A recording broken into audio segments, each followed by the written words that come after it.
Hi mummy's, welcome to my channel. இன்றைக்கி 1 year plus பேபிக்கு ராகி லட்டு பண்ணலாமா?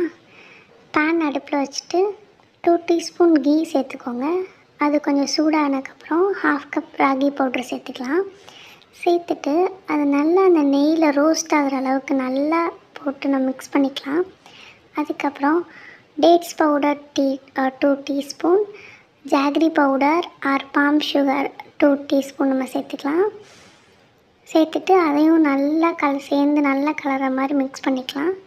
திரும்ப கீ 2 டீஸ்பூன் சேர்த்துக்கலாம். அதையும் சேர்த்து நல்லா மிக்ஸ் பண்ணிக்கோங்க, லம்ப்ஸ் இல்லாத மாதிரி. மிக்ஸ் பண்ணதும் சூடாறினதுக்கப்புறம் நம்ம உருண்டை பிடிச்சி வச்சிடலாம். உங்களுக்கு நீங்கள் டேஸ்ட் பண்ணி பாருங்கள். சுகர்ஸ் டேட்ஸ் பவுடர் உங்களுக்கு தேவைன்னா நீங்கள் ஆட் பண்ணிக்கலாம். எனக்கு தேவையில்லை, அதுவே நல்லா ஸ்வீட்டாக தான் இருந்துச்சு. அதனால் நான் அதோட ஸ்டாப் பண்ணிட்டு உருண்டை பிடிக்க ஸ்டார்ட் பண்ணிக்கிறேன். இது உருண்டை பிடிக்க கொஞ்சம் கஷ்டமாக தான் இருக்கும்.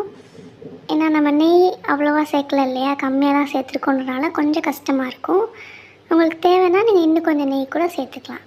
சேர்த்துட்டு நல்லா உருண்டை பிடிச்சதுக்கப்புறம் நான் 1/2 கப் ராகி பவுடருக்கு 8 உருண்டை போல் வந்திருக்கு. அதை நம்ம எடுத்து ஸ்டோர் பண்ணி வச்சுக்கலாம் ஒரு டிஃபன் பாக்ஸில். கொஞ்சம் எடுத்து வைக்கிறப்ப கொஞ்சம் சேஃப்டியாக தான் எடுத்து வைக்க வேண்டியதாக இருக்குது. ஏன்னா கொஞ்சம் லூஸாக இருக்குல்ல, அதனால கொஞ்ச நேரம் ஃப்ரிட்ஜில் வச்சிங்கன்னா செட் ஆயிடும். தேங்க்யூ.